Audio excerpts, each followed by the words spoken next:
నా పేరు బి వెంకటేశ్వర్లు. మాది పీకొత్తుపల్లి గ్రామం, ఆత్మకూరు మండలం, అనంతపురం జిల్లా. మా గ్రామంలో మారమ్మ తల్లి సహాయ సహకార ప్రధాన ఆ పేరు మీద సంఘం ఏర్పాటు చేయడం జరిగింది. ఇక్కడ మా ఊళ్ళో ఉత్పత్తి చేసే వేరుశనగకాయలన్నీ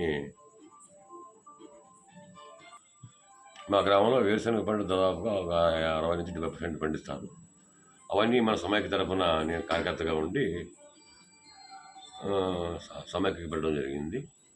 అందులో మా కర్తవ్యం ఏమంటే కార్యకర్తగా కాయలు రెడీ అయిన వెంటనే రైతు పొలం దగ్గరికి వెళ్ళి మా ఇస్తారు. తర్వాత అవుట్లను బాగా తీసుకెళ్ళి చెక్ చేసి ఆ యొక్క అవుట్లను మ్యాచ్లను బట్టి రైతులకు ధర చెప్పడం జరుగుతుంది. వాళ్ళ ధర నచ్చితే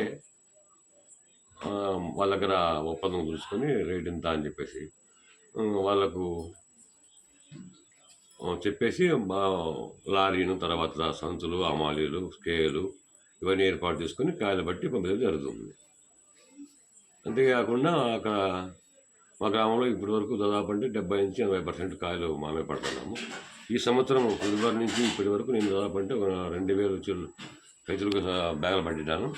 దానివల్ల 20 రూపాయల ప్రకారం నాకు ఒక 40,000 దాకా ఆదాయం వచ్చింది. నా ఖర్చులు ఉంటాయి కాబట్టి అంత లేకపోయినా 25,000-30,000 వేలన్నా మిగిలి ఉంటుంది. అదే నేను చేసే ముఖ్య పని. అంతేకాకుండా మీకు మేము చెప్పినట్టు పొటెన్షియల్ వ్యాపారం అయితేనేమి, సమైక్య పంపిన వ్యాపారం అయితేనేమి, మా మారమ్మ తల్లి సమైక్యకు ఒక 30,000-35,000 రూపాయల దాకా ఆదాయం వచ్చింది. అందులో ఎలాంటి డోకా లేదు. అదే చెక్ చేసుకుంటూ సెలవు తీసుకుంటున్నాను.